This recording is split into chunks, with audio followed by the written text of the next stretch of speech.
ঢেকিয়াজুলিৰ পিএমশ্ৰী বিদ্যালয় ঢেকিয়াজুলি উচ্চ মাধ্যমিক বিদ্যালয় প্ৰাংগণত অসমৰ স্বাস্থ্যমন্ত্ৰী অশোক সিংহল উপস্থিত হৈ ৰাষ্ট্ৰীয় পেলু নিৰ্মূলকৰণ দিৱস দ্বিতীয় পৰ্যায় 2025 কাৰ্যসূচীত অংশগ্ৰহণ কৰে।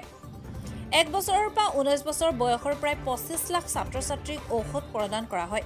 বছৰত দুবাৰকৈ পেলু নিৰ্মূলকৰণৰ বাবে ঔষধ দিয়া হয় বুলি সংবাদ মাধ্যমক জনায় স্বাস্থ্যমন্ত্ৰী অশোক সিংহলে।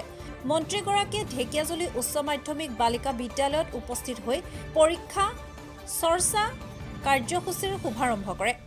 ছাত্ৰ-ছাত্ৰীসকলক উদ্দেশ্যি পৰীক্ষা পে চৰ্চা বিষয়ত সাৰগৰ্ভ বক্তৃতা প্ৰদান কৰি উৎসাহিত কৰে মন্ত্ৰীগৰাকীয়ে লগতে ছাত্ৰীসকলক চৰকাৰৰ তৰফৰ পৰা প্ৰদান কৰা চাইকেল বিতৰণ কাৰ্যসূচীৰো শুভাৰম্ভ কৰে। স্বাস্থ্যমন্ত্ৰীগৰাকীয়ে ভাষণ প্ৰদান কৰি ছাত্ৰ-ছাত্ৰীসকলৰ স্বাস্থ্য ৰক্ষাৰ ক্ষেত্ৰত বিদ্যালয়ৰ শিক্ষক-শিক্ষয়িত্ৰীসকলৰ লগতে আশাকৰ্মীসকলক গুৰুত্বপূৰ্ণ ভূমিকা গ্ৰহণ কৰিবলৈ আহ্বান জনায়।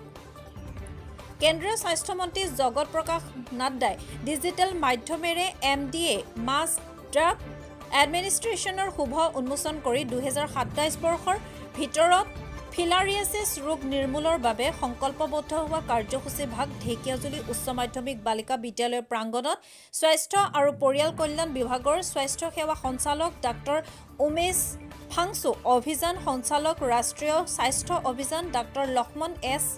IASৰ উপস্থিতিত স্বাস্থ্যমন্ত্ৰী অশোক সিংহলে দৃশ্যশ্ৰব্য মাধ্যম যোগে প্ৰত্যক্ষ কৰি অসমতো এই ৰোগ নিৰ্মূলৰ বাবে ফলপ্ৰসূ ব্যৱস্থা গ্ৰহণ কৰা হ'ব বুলি মন্তব্য কৰে।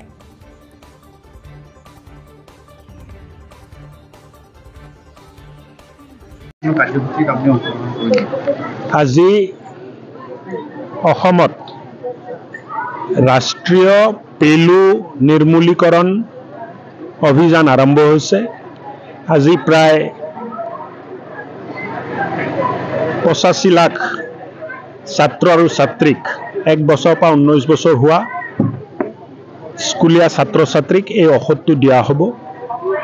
বছৰত দুবাৰকৈ পেলু নিৰ্মূলনৰ কাৰণে টেবলেট দিয়া হয়। আজি পেলু নিৰ্মূলীকৰণ দিৱস, আজি এই কাৰ্যসূচীটো হাতত লোৱা হৈছে আৰু মই ভাবোঁ যে আজি একদিনৰ ভিতৰতে স্কুলীয়া ছাত্ৰ-ছাত্ৰীক এই পেলু নিৰ্মূলীকৰণৰ ঔষধ আমি দিম। আজি পৰীক্ষা পে চৰ্চা অনাৰেবল প্ৰাইম মিনিষ্টাৰৰ যোনটো লাইভ টেলিকাষ্ট হ'ব 11টা বজাৰ পৰা, এইটো আজি আমাৰ ঢেকিয়াজুলি গাৰ্লছ হাইস্কুলত আমাৰ সন্মানীয় স্বাস্থ্য পৰিয়াল কল্যাণ মন্ত্ৰী আৰু ইৰিগেশ্যন মন্ত্ৰীয়ে শুভ উদ্বোধন কৰিলে। এইখিনিতে আমি সকলোৱে তেখেতক ধন্যবাদ জনাইছোঁ। আৰু এই অনাৰেবল প্ৰাইম মিনিষ্টাৰৰ যোনটো পৰীক্ষা পে চৰ্চাৰ আজি লাইভ টেলিকাষ্ট হ'ব, এই কথাখিনি আমাৰ ষ্টুডেণ্টৰ কাৰণে হ'ব, তেখেতে ক'ব আৰু এই কথাখিনি আমাৰ ষ্টুডেণ্টে শুনিব আৰু তেওঁলোকৰ ভৱিষ্যত জীৱনলৈ এটা প্ৰভাৱ পৰিব। পৰীক্ষাৰ কাৰণে তেওঁলোক কেনেকৈ প্ৰস্তুত হ'ব লাগে আৰু পৰীক্ষাত যাতে তেওঁলোকে একো টেনশ্যন ল'ব নালাগে, এনেকুৱা ধৰণৰ কথা তেখেতে ক'ব আৰু আমাৰ ল'ৰা-ছোৱালীৰ কাৰণে সুবিধা হ'ব আৰু ল'ৰা-ছোৱালী উপকৃত হ'ব বুলি মই ভাবোঁ।